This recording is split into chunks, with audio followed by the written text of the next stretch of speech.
Let daarop dat 'n cricketspeler sy hande afwaarts beweeg terwyl hy 'n bal vang.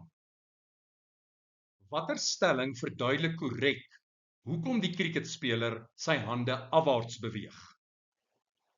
Die korrekte antwoord is D. Die tyd wat dit neem om die momentum van die bal te verander, word verhoog. Wanneer die cricketspeler sy hande afwaarts beweeg tydens die vang van die bal, verhoog hy die tyd wat dit neem waarbinne die bal se momentum verander. Nou kom ons kyk na die verandering in die momentum.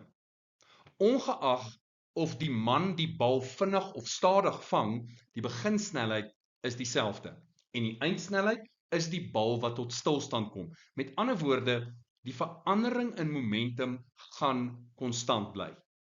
Nou as die kontaktyd delta T toeneem, wat beteken dit? Dit beteken dat die netto krag gaan verminder. En dit help om die impak van die bal op die hande te verminder, en dit is hoekom dit so belangrik is om sagte hande te hê as 'n mens 'n cricketbal vang.